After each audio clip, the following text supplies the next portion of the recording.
남녀가 서로 좋아 결혼을 합니다. 처음 결혼할 때는 당신 없으면 못 살아 하면서 살아갑니다. 결혼 생활을 하면서 이 마음이 계속 유지되면 참 좋겠는데 한참 살다 보면은 당신 때문에 못 살아 이제 이렇게 바뀌는 거예요. 예. 당신 없이 못 살아 하다가 당신 때문에 못 살아 이렇게 돼요. 그래서 이제 가정에 문제가 생기는 거지. 사랑해서 결혼했으면은 끝까지 우리가 사랑하며 사시기를 부탁드립니다. 예, 아멘 소리가 굉장히 작네요. 믿음 생활도 마찬가지입니다. 하나님의 은혜로 우리가 구원을 받아 기쁨으로 우리가 신앙생활을 했으면은 끝까지 이 신앙 붙들고 믿음으로 우리가 끝까지 승리할 수 있어야 될 줄 믿습니다. 그런데 사람들 중에는 처음에는 믿음 생활을 잘 하는 것 같다가 도중에 포기를 하거나 또 믿음에 변질이 되는 그런 사람도 있습니다. 우리가 어떤 일을 하든지 마무리가 중요합니다. 건축공사도 그렇고 무슨 행사를 하도 그렇고 그리고 설교도 그렇고 예술 작품도 그렇고 드라마도 그렇고 이 끝을 잘 맺어야 그 감동이 오래 갑니다. 믿음도 끝까지 우리가 잘 지켜나가야 합니다. 오늘 본문에 소개되고 있는 유명한 이 기드온은 나라가 어려울 때에 하나님의 사사로 부름을 받아서 300명, 기드온의 300명 용사를 끌고 미디안 그 동맹군을 기습 공격해서 통쾌한 승리를 거두었던 사람이죠. 하지만 호사다마라는 그런 말이 있듯이 그러한 기쁨의 순간에 그 이스라엘 민족의 내분이 일어나 어려움을 겪어야 했는데 그것은 다름이 아니라 에브라임 그 지파의 불평 사건입니다. 에브라임 지파는요, 기드온이 미디안 침략군을 무찌르는데 무슨 불평을 했냐면 자신들을 처음부터 왜 참전시키지 않고 뒤늦게 참여시킴으로써 좀 이렇게 전쟁의 성과에서 왠지 모르게 끝에 조금 참석을 하다 보니까 자신이 좀 소외되었다는 그런 불만이 터져 나온 거죠. 사실 이 에브라임 지파는 기드온이 속한 그 므낫세 지파와 함께 그 요셉을 조상으로 한 그런 민족이죠.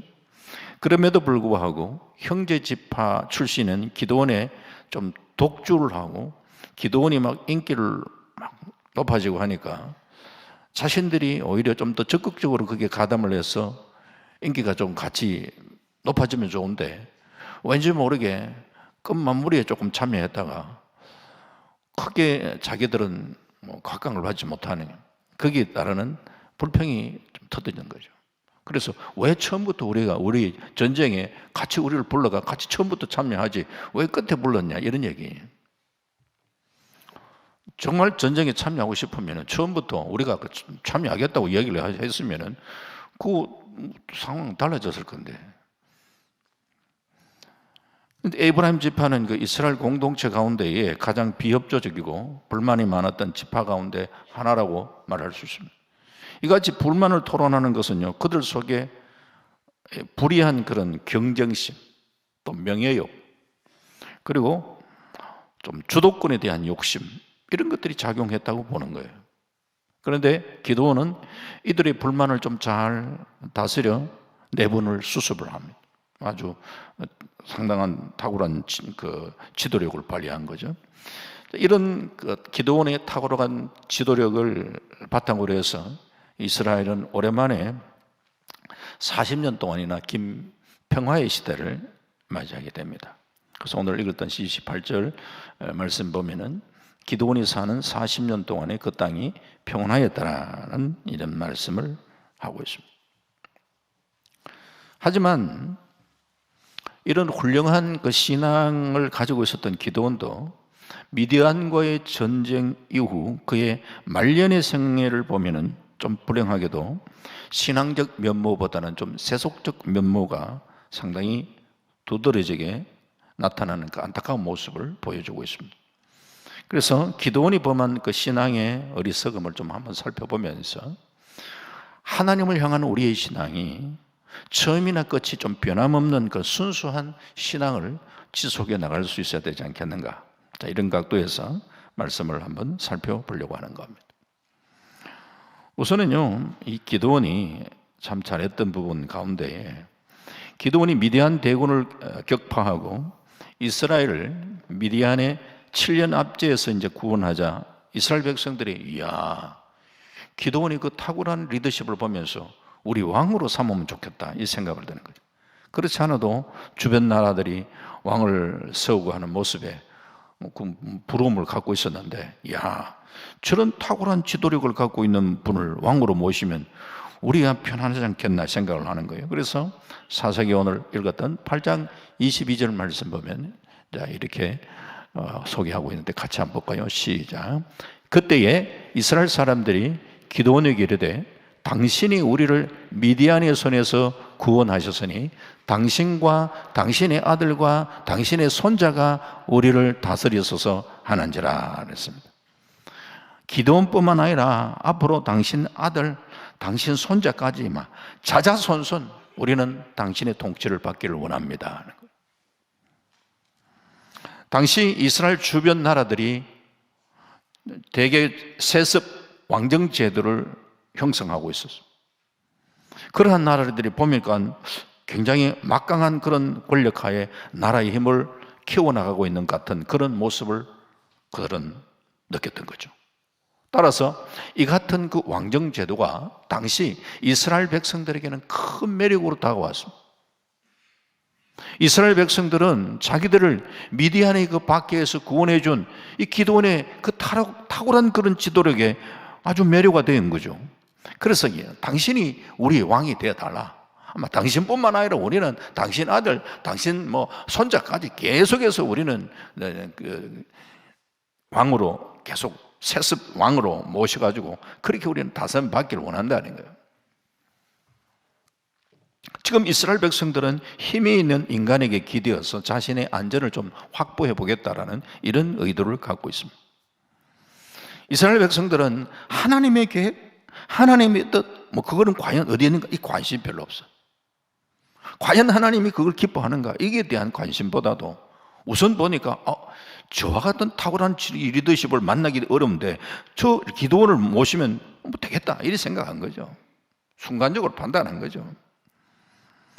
그래서 이스라엘 백성들은 그들의 참된 왕이신 사실은 하나님을 의지하기보다도 인간 왕을 의지하고자 하는 이런 불의한 마음을 가지고 있었다는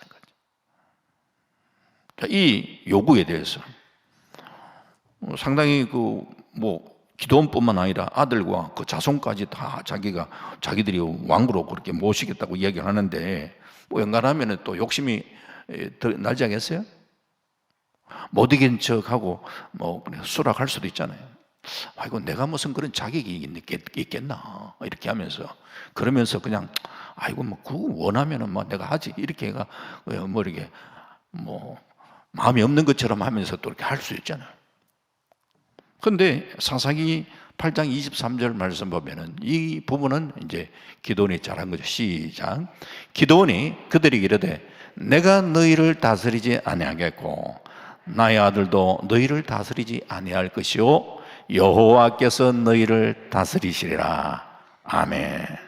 여호와께서 너희를 다스리시라. 이스라엘은 하나님의 직접 다스리는 신정국가라 하는 그 사실을 지금 다시금 선언하고 있습니다. 하나님이 원하는 것은 하나님께서 너희를 다스리기를 원한다는 거예요. 하나님이 왕이시 되는 거, 하나님이 왕이시 된다는 거예요. 이스라엘은 하나님이 다스리신다. 너희들은 그렇게 인간을 의지하지 말고 전폭적으로 하나님만을 의뢰하면서 그렇게 살아야 된다라는 것을 다시 한번 선포하는 거예요. 아주 중요한 이게 선언이고 결단이죠. 우리는 여기에서 기드온의 믿음과 겸손을 읽을 수가 있습니다. 사실 기드온은 미디안과의 전쟁을 통해서 이스라엘을 구원한 자는 자신이 아니라 바로 여호와 하나님이라는 그 사실을 사실 스스로도 느꼈어요. 하나님께서는 기드온에게 300명을 추리는 그런 과정에도 숫자에 의해서 하나님은 승리를 보장하는 것이 아니라 하나님께서 이걸 하고 계시다는 것을 그 기드온에게 사실은 보여주신 거죠. 네. 그래서 이건 하나님이 하셨구나. 본인 스스로가 그렇게 경험을 했었고, 그렇기 때문에 자신의 신앙 고백으로 이야기를 하는 거예요. 여호와께서 너희를 다스린다. 여호와께서 다스리신다. 그거 잊지 말아야 된다 라는 걸 이야기하는 거예요. 참 기드온의 이런 신앙적 태도, 하나님을 잊고 있었던 이 백성들에게 오직 하나님이 너희를 다스린다, 이거 잊으면 안 된다, 이걸 일깨워주고 있잖아요. 이스라엘의 참 구원자요 통치자가 누구냐? 하나님이다. 이걸 다시금 이스라엘 백성들에게 일깨워주고 있다는 게 이게 신앙의 지도자죠. 참된 하나님의 종은요, 모든 공로와 영광을 주인 되신 하나님께 돌릴 수 있어야 됩니다. 그래야 하나님은 또 오래 사용하시죠.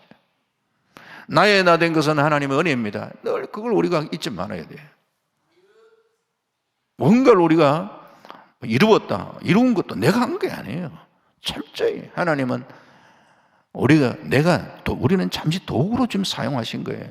그걸 우리가 자신 망각할 때가 많아요.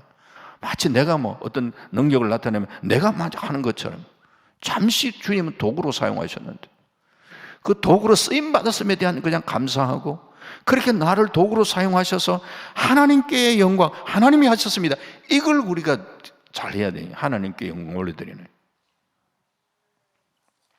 옛날 우스개로 했던 그런 이야기가 있어요.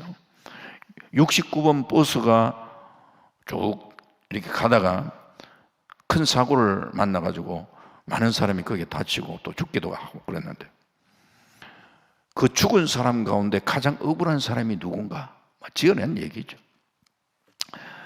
첫 번째가 뭐냐, 버스가 막 출발했는데 버스 놓칠까 싶어가지고 뒤에 버스를 공무니를 탁탁탁탁 치가 막 세워달라 해가지고 그래가 타가 가다가 사고 난 사람, 이게 제일 이제 그 억울한 사람. 두 번째 억울한 사람은 사고가 나기 전 이 정류장에 내려야 하는데 그만 졸다가 한 정거장 더 가다가 그만 사고가 난 사람. 세 번째는 보면은 69번 버스를 자기가 보면은 96번인 줄 착각을 하고 잘못 탔다가 또 사고를 당한 사람. 이런 얘기들을 쭉 이렇게 늘어놓으면서 그냥 우스개로 이야기를 하지만, 이런 사실은 보면은 좀 기막힌 일들이 우리가 살아가면서 때로는 보면은 하나님의 도움과 간섭이 없었다면은 큰일 날 뻔했구나라는 이런 일들을 우리가 경험할 때가 많다니까요. 실제로 있었던 일인데요, 인천공항이 생기지 않았을 때의 일이죠. 어떤 분이 택시 타고 김포공항으로 달려가는데 그날따라 길이 막 막히더라는 거예요. 김포공항에 도착했을 때 이미 자기가 타기로 예정되었던 비행기를 그만 시간 때문에 놓치고 말았어. 그런데 그 비행기가 사고가 나버렸다. 참 우리가 믿음의 성도라면은 이럴 때 어떤 반응을 보이게, 참 하나님께서 피할 길을 주셨구나. 당연히 그런 반응을 나오지 않겠어요?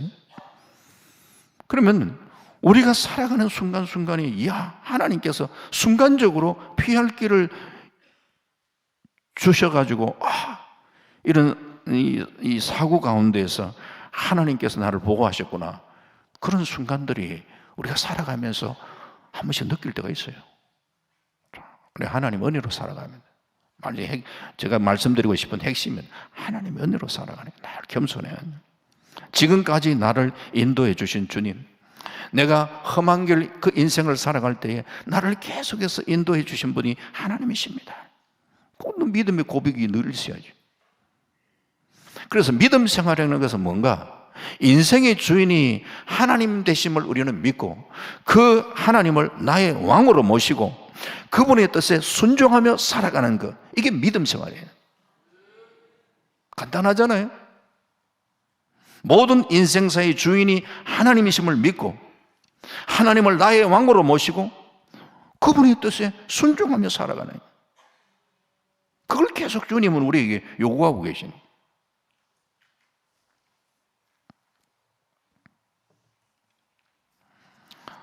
우리는 예수님 나의 구주심을 믿고, 구주라는 것만 믿는 거로 끝난 것이 아니라 그분이 나의 인생의 왕이시고 주인 되심을 우리는 고백하며 살아가야죠. 구주 되심을 고백하고 그분이 왕 되심을 우리는 고백하며 살아야 돼요. 근데 구주라는 사실을 믿고 내가 구원받았습니다. 구원받은 은혜에 대한 얘기는 우리가 이야기를 하는데, 그런데 그분을 구원받은 구원주로만 고백을 하고 진짜 왕으로 과연 모시고 있지 알 때가 많다니까요.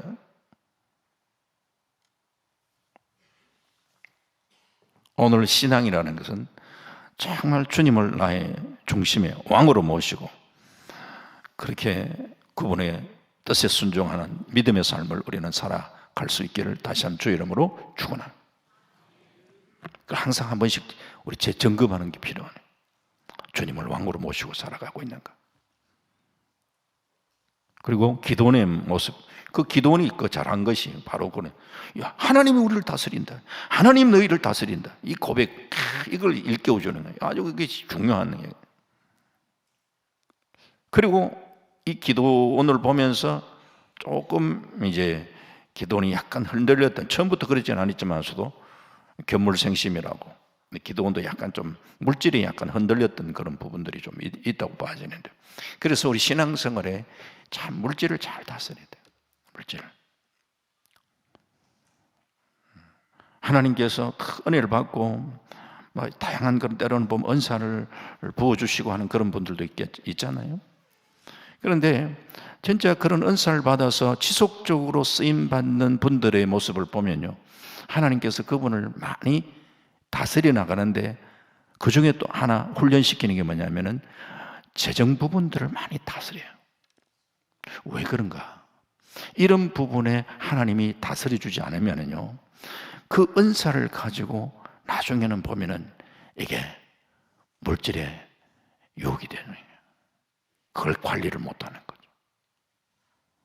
그래서 우리가 하나님께서 그래서 그런 은사를 주시기 전에 계속 여러 가지 연단들을 거치면서 물질에 관한 부분들에 훈련들을 시키면서 그게 유혹을 빠지지 않도록 그렇게 하시는 경우가 많아요.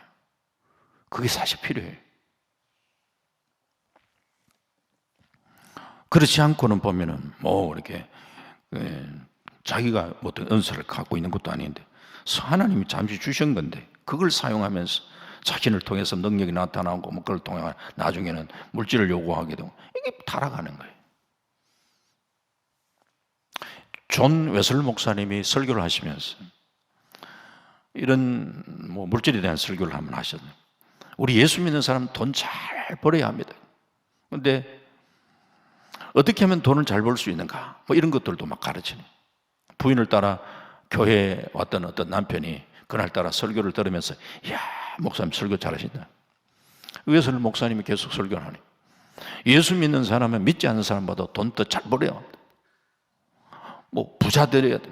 이런 일까지 이야기를 하니까 이야, 부인 옆구리를 꾹꾹 찌르면서 진짜 오늘 목사님 설교 끝내준다. 계속해서 이제 목사님이 그렇게 하나님께서 물질을 주셨을 때에 여러분 자신만을 위하여 쓰지 말고 이웃을 위하여 하나님과 하나님 나라를 위하여 풍성하게 좀 드리시고 믿음으로 그렇게 좀 심는 그런 물질관을 가르치는 거예요. 막 그렇게 설교를 하니까 이제 설교 끝나고 남편이 나가면서 아내 보고 하는 얘기가 목사님 처음에 좀 잘 나가다가 어떻게 막판에 설교를 죽 쏜 것 같다.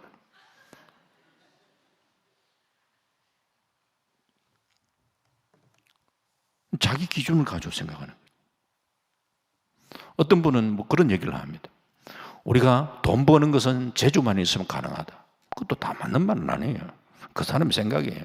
그러나 돈 쓰는 것은 재주가 아니고 인격이 있어야 된다. 이 사람이 얘기하고 싶은 것은 보면은 돈 버는 것도 중요하지만도 쓰는데 보니까 그 사람이 인격이 따르더라. 이걸 강조하려고 하는 거예요. 그 부분은 인정을 한. 돈 버는 것도 재주만 가지고 되는 것도 아니에요, 사실. 재주만 가지고 탄다면 다 그냥 재주 있는 사람 다 벌죠. 돈은 버는 것도 좀 하나님 은혜로 우리가 뭐 물질을 가지고 있을 때에 쓰는 게 이제 인격이 따라야 된다. 그 말을 잘 한번 참 새겨 볼 필요가 있죠. 1952년도 알버트 슈바이처 노벨 평화상을 받았고 1957년도에는 보면은 이 알베르트 까미 유명한 사람이 노벨 문학상을 받았어요. 노벨상 상금이 많잖아요.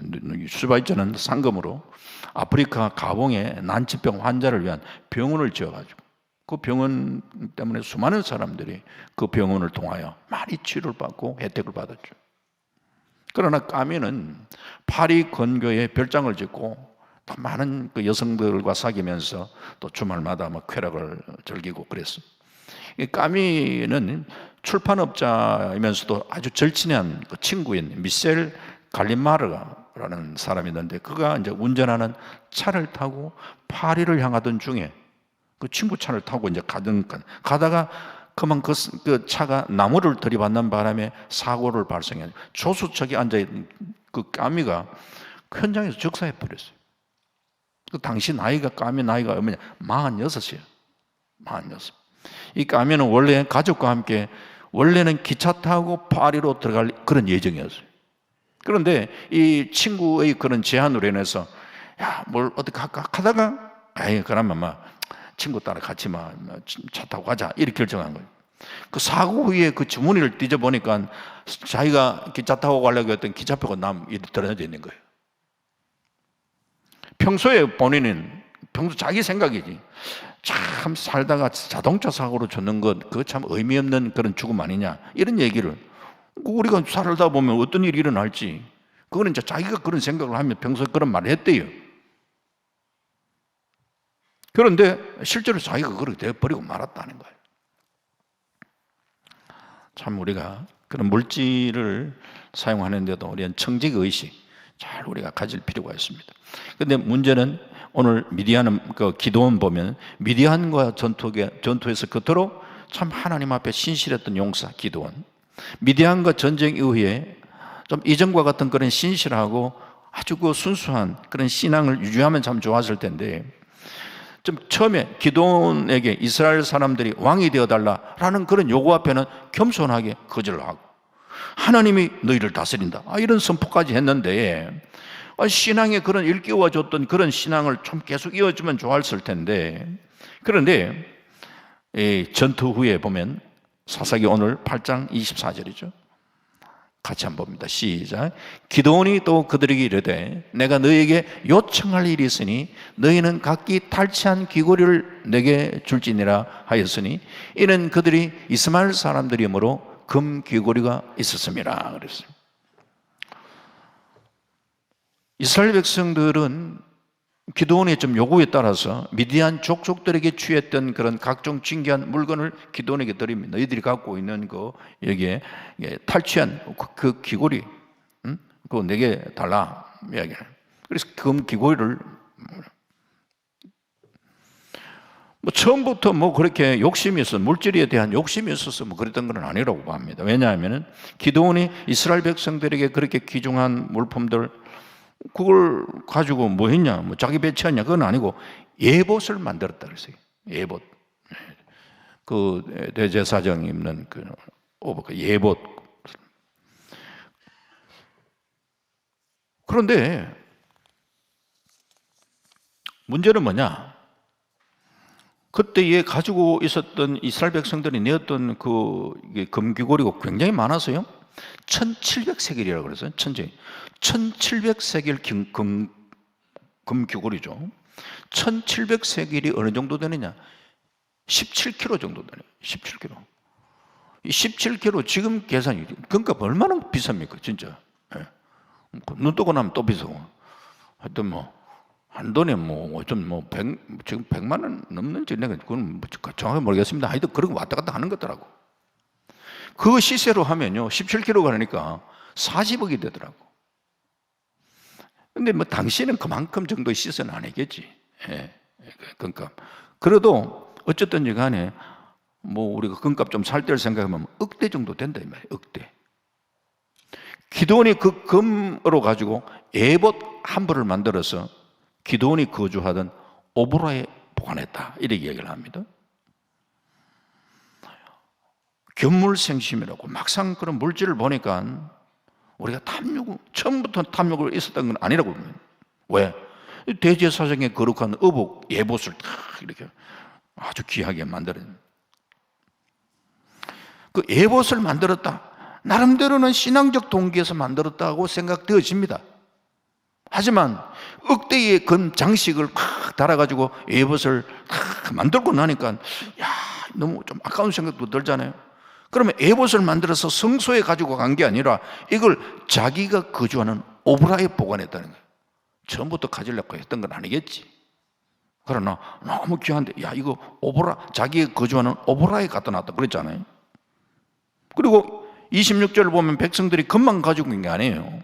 금 외에 세 달 형상의 장식, 폐물, 또 미디안 왕이 입었던 자색 의복, 또 그 약대 목에 둘렀던 사슬 뭐 이런 것까지 다 바쳤거든요. 백성들이 그것을 주님을 위하여 사실은 어디에 사용했다? 이거는 없잖아요. 바쳤다는 얘기만 있고 뭘 했는지는 정확히 모르겠어요. 그러면 기드온이 왕이 되어달라는 그런 요구에 대해 신앙적으로 잘 단호하게 거절을 하고 말이죠. 처신들 잘했는데 물질 앞에서도 자기를 좀 잘 다스렸으면 좋았을 텐데라는 이 아쉬움이 이렇게 나오는 거예요. 아쉬움이. 물질이 참 억대의 그 금 앞에 말이죠. 사람들이 좀 흔들 수도 있겠지. 아쉽어. 그 리차드 포스트가 책 가운데 돈, 권력, 섹스 뭐 이 책이 있잖아요. 이 책 요지가 뭐냐면 돈에는 큰 나름대로 영적인 의미가 있더라. 라네. 돈의 배후에 영적인 세력이 있다는 게 영적 무서운 세력이. 이게 돈이라는 게 인간이 가진 우상 가운데 자녀는 무서운 우상도 될 수 있고 또 돈을 의미 있게 사용한다면 그런 위대한 도구도 될 수 있다라는 그 돈이 갖고 있는 이런 나름대로 막강한 힘을 이야기를 합니다. 실제 그렇죠. 자, 그런데 오늘날 많은 사람들이 기드온처럼 이 에봇에 대한 미련을 가지고 있는 사람이 많습니다.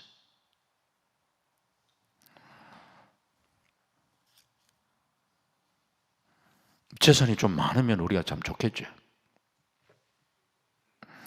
뭐 늘 우리가 자주 듣는 얘기지만 재산이 우리를 편안하게 해주는 면 많죠. 편리하게 해주는 면은 많지만 진정한 평안까지 주는 건 아니지. 평안까지. 마음의 평안이라는 것은 재물로 주어지는 것이 아니기 때문이죠.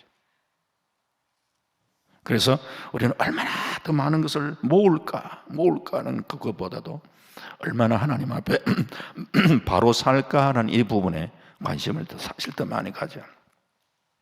우리의 많은 기도 가운데에 물질에 대한 우리가 기도를 할 때도 많잖아요. 필요하죠. 기도하면. 하나님 참 이상할 때가 참 많잖아요. 기도하면 그렇게 때로는 보면 하나님 앞에 그렇게 기도를 하고 하면은 하나님 좀 들어주시고 하면 좋은데 또 안 그런 경우도 많거든요. 한 가지 팁을 드린다면요, 특히 물질 이런 부분들에 대해서 하나님, 참 이게 물질이 이만큼 필요한데요. 하나님 필요에 대해서 신실하게 채우실 때도 좀 많지만서도요. 때로는 우리가 그런 어떤 그 기도가 뭐 우리가 욕심이 들어갈 부분들도 많겠죠. 그래서 하나님 좀 이거 필요한데요, 주십시오. 그렇게 기도할 때는 잘 안 주실 때가 많은데 그렇게 기도하다가 나중에는 이제 기도를 하면서 하나님 그거 없어도 돼요. 저 이제 주님만으로 만족해요. 내는 주님 바라보며 살 거예요. 이제는 안 주셔도 돼요. 막 이렇게 기도하면 그때 부어주신다고 하니까. 팁이에요, 제가. 그러니까 여러분들이 그런 물질에 하나님께서 부어주신 것을 기대할 때 내려놓는 것부터 하나님 제가 이는 내려놓습니다. 주님으로 만족하며 주님 바라보며 살겠습니다. 그런 내려놓음의 그 기도가 하나님께서 놀랍게 채우심의 그런 은혜를 맛보게 하실 때가 많습니다. 하나님 우리를 다루시는 거지. 그리고 이제 이 기도의 모습을 보면서 물질 부분 잘 다스려야 되고, 또 하나 보면은 이 에봇을 가지고 사람들이 뭐 했냐? 이걸 우상을 섬기잖아. 우상. 참 사람들은요, 이게 이 종교적인 존재잖아요. 인간이 영적인 존재이면서도 우리 내면 속에. 그래서 뭔가를 자꾸 하나님을 우리가 섬겨야 되는데 그러지 못한 부분이 많아요. 우리가 쑥 신앙생활을 하고 보면 궁금한 것들이 참 많거든요. 진짜 참 중요하다고 느껴지는 것들은 보면은 이 땅에 존재하지 않고 사라져 버렸습니다. 성경도 보면 진짜 그 오리지널 텍스트 없잖아. 사본밖에 없고. 이렇게 귀한 성경이 와 사본밖에 없냐? 진짜 오리지널 텍스트가 있다 하면 사람들은 어떡할까 생각을 해보는 거예요. 진짜 오리지널 텍스트 성경을 갖고 있다면 아마 그 내용을 우리가 말씀이 그 내용이 어떤가 이거보다도 그 성경을 자체를 아마 우상화할 가능성이 아주 높습니다.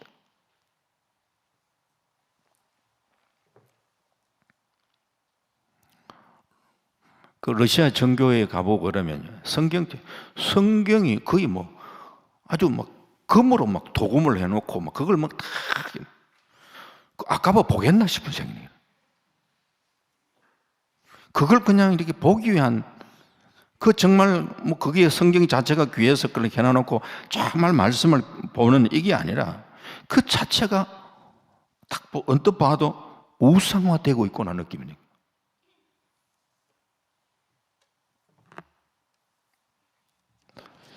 그래서 참 중요한 것들은 하나님은 남겨두시지 않아요. 왜? 인간이 자꾸 엉뚱한 걸 자꾸 섬길까 싶어.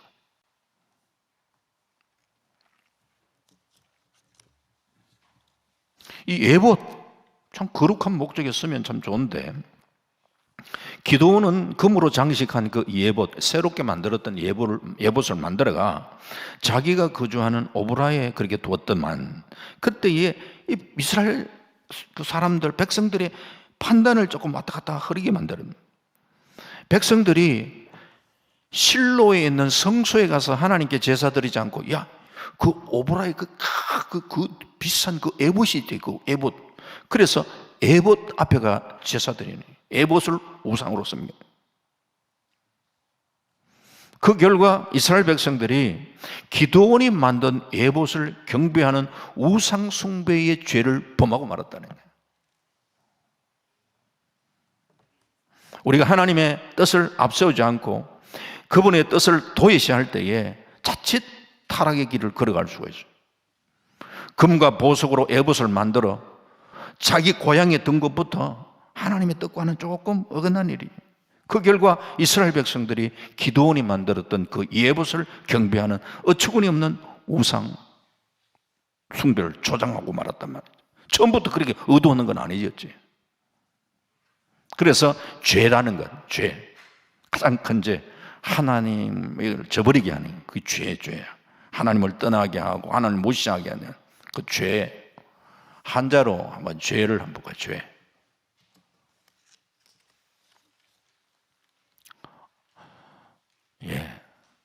죄. 네 가지 아닌 것. 네 가지 아닌 것. 왜 네 가지 아닌 것을 얘기할까? 네 가지 아닌 것. 십계명 가운데요, 하나님과 관계되는 계명이 네 가지. 오직 하나님만 섬기게 하고 우상 섬기지 말고 하나님이 이런 망령되게 긋지 말고 안식일을 거룩하게 지켜라. 네 가지. 하나님과의 관계가 깨트려져 버린 거. 네 가지 아닌 거. 요게 죄. 그 죄를 죄인이라고 그러잖아요. 죄인. 악인. 여기에 반해서 악인은 뭐냐? 악인은 인간관계에 잘못된 걸 악인이라 그래요. 여러분 십계명에서 부모 공경부터 시작해서 쭉 이렇게 인간관계에 그걸 잘 정리를 했으면 좋겠다 싶어서 하나님과의 관계가 삐뚤어졌을 때 이거는 죄란 그래요. 죄. 인간과의 관계에서 물론 더 세부적으로 가면 이래저래 이야기할 복잡하게 큰 틀을 이야기하는 거예요. 인간과의 관계에서 잘못되는 거 악인이라 그래. 악인. 자, 그러면은 우리가 은혜를 받았습니다. 죄인이 그러면은 은혜를 받고 죄인이 변하여 뭐 되느냐? 의인이 되는 거예요. 칭의, 의롭게 되는 거. 죄 용서받고 죄 씻음 받고 의인이 되네. 의인이 되네. 그럼 악인은 변하면 어떻게 되면? 악인은 변하면 선인이 돼. 선인이 돼. 예. 이걸 한번 잘 정리를 해보면 오늘 우리가 주님의 은혜를 통해 덧입고 죄인된 우리가 의롭다함을 받았으면 이제 사람과의 관계에서도 우리가 선인으로 선하게 살아갈 수 있는 이런 관계를 우리는 잘 이루어가는 이것이 우리 신앙에 참 필요한 것이죠. 기드온은 말년이 조치를 못했어요. 기드온의 말년을 보면은 기드온은 많은 처첩을 두어 아들만 무려 70명이 있었는데 기드온이 죽은 후에 첩의 몸에서 나왔던 이 아비멜렉의 술수에 의해서 70명 아들이 몰사당합니다. 참 비극이잖아요. 물론 자기 생전에는 그런 일이 없었다 하더라도 참 쭉 우리는 이제 이 지나간 역사 속에서 돌아보면 참 안타깝다. 이스라엘 땅에 피바람을 몰고는 비극이 초래되고 말았어요. 이 아비멜렉 역시 여인의 망대에서 던진 그 맷돌에 맞아서 머리가 깨어져 죽는 일이 일어나고 있습니다. 이렇게 기드온의 가문은 비극적 종말로 끝이 나고 말았다. 시작이 좋아야 하지만 시작도 좋아야 하지만 이 끝마무리가 참 좋아야 되잖아요. 우리 기드온의 시작, 기드온의 300명 농사, 우리 기드온의 300명 농사 뭐 모집도 하고 막 이렇게 하는데 그 기드온의 말년의 모습을 보니까 참 아쉽다, 안타깝다. 오늘 우리가 신앙생활을 하면서 신앙에 참 우리가 시작이 참 우리가 은혜 받았고 주님으로부터 내가 택함 받았고 그런 은혜의 삶을 살아가는 이게 얼마나 귀한 건데 이 귀한 믿음의 삶을 끝까지 우리가 잘 이어가는 이런 믿음의 삶을 우리는 살아갈 수 있어야 될 줄 믿습니다.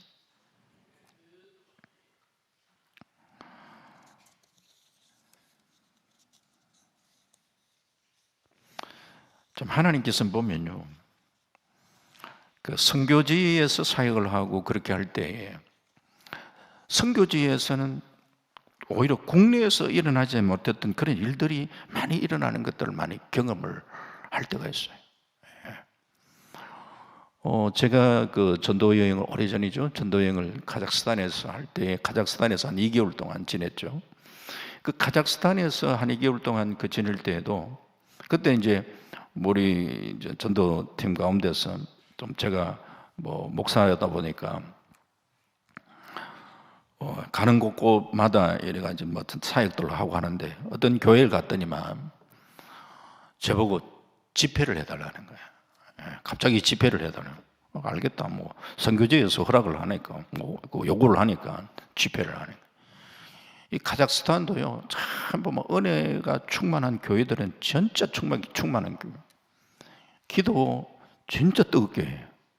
보니까 그렇게 요청하는 그 교회가 아주 그렇게 기도를 많이 하는 그런 교회. 기도를 많이. 그 기도를 많이 하는 교회다 보니 거기에서 뭐 제가 뭐 이렇게 좀 설교를 하고 그래서 기도 인도를 하고 하는데 이야 정말 막 하나님의 그 기름 부으심의 역사가 막 일어나는데 엄청난 역사들이 막 일어나는 거예요. 막.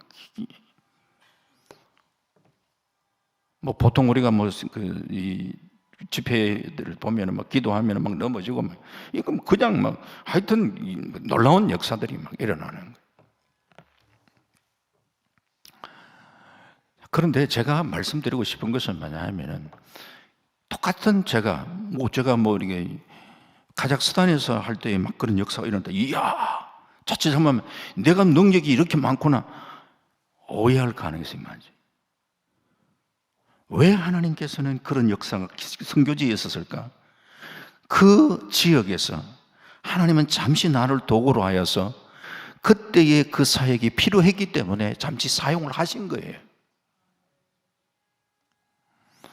근데 우리가 일반적으로 우리가 또 뭐 한국에 와서 또 사역을 하고 그럴 때는 또 그리고 그때의 어떤 기름 부으심의 역사가 물론 현장마다 좀 다를 수가 있겠지만 나타나지 않는 경우도 많고 그렇거든요.